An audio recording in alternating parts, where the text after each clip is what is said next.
sebelumnya perkenalkan saya Dia dan teman saya.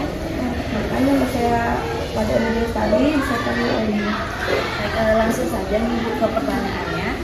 Bagaimana pendapat Ibu tentang pentingnya media dalam proses pembelajaran di sekolah?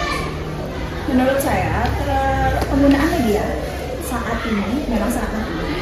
Karena apa? Kadang materi terutama seperti pembelajaran IPAS. Dari kelas 3 kan sudah dapat pembelajaran IPAS. Itu kadang kita susah untuk membawa media nyata ke dalam ruang kelas. Contoh materi seperti itu. Kita kan nggak mungkin bawa hewan gitu ke dalam ruang kelas gitu untuk menjelaskan. Jadi ya untuk penggunaan media terutama yang ada audio visualnya itu sangat penting. Untuk medianya apa saja yang biasa Ibu gunakan dalam pembelajaran? Kalau saya biasanya contoh itu seperti yang tadi saya bilang seperti itu. Saya kan ngajar kelas 3. Jadi ada materi situs-situs. Jadi ada diorama kadang, tapi kadang kekurangannya diorama kan dia tidak ada audio. Jadi hanya visual. Jadi kadang saya tambahkan juga dengan proyektor dengan LCD. Jadi dia ada audio dan visual. Dalam kondisi saat itu, apakah media yang tersedia itu sudah mencukupi kebutuhan pembelajaran?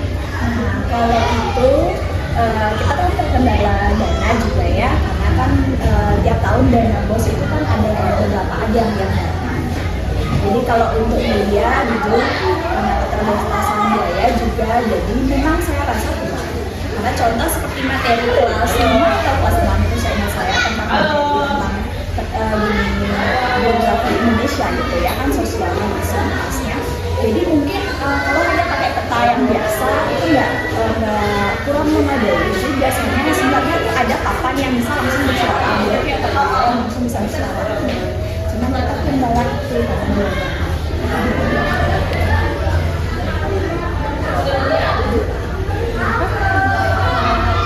Apa yang kendala Ibu sering temui dalam penggunaan media ini?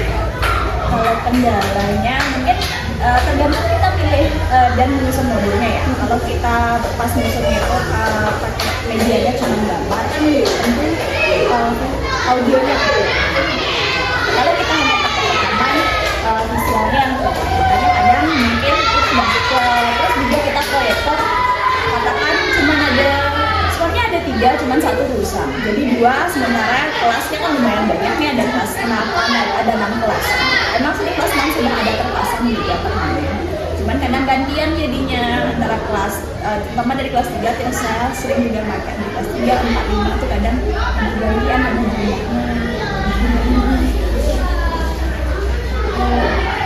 Bagaimana respon siswa saat media pembelajaran digunakan dalam kelas? Kalau kelas yang lain saya kurang tahu ya. Kan, tapi kalau kelas 3 ya katakan anak kecil lah ya dikasih nonton, walaupun itu katakan nggak semua masuk ke apa yang mereka pikirkan, mungkin mereka cuma pikir oh warnanya bagus, gambarnya cantik, tapi responnya pasti senang sih. Apakah ada materi yang tertentu yang menurut Ibu sulit dipahami siswa Menurut saya tentu ada.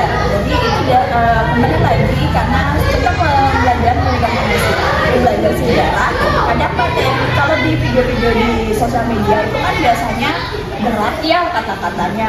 Sementara untuk anak kelas SD yang umurnya masih 9-10 tahun itu kelas 3, kelas 4 itu susah dipahami. Jadi saya bingung kalau kamu video itu mereka nggak akan ngerti walaupun sudah pakai media. Media seperti apa yang menurut Ibu itu sangat ideal untuk digunakan kelas? Tergantung materi dan pelajaran ya. Kalau misalnya kayak IPAS tadi, saya lebih concern sebenarnya pakai media nyata. Tapi kan media nyata susah ya. Terus jadi ya paling bagus tuh menurut saya penggunaan seni karena bisa audio sama visual.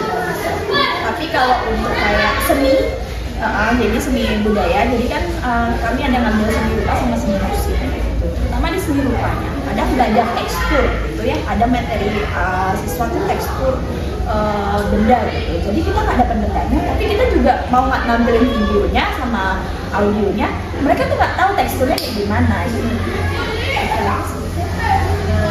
Udah 7 pertanyaan.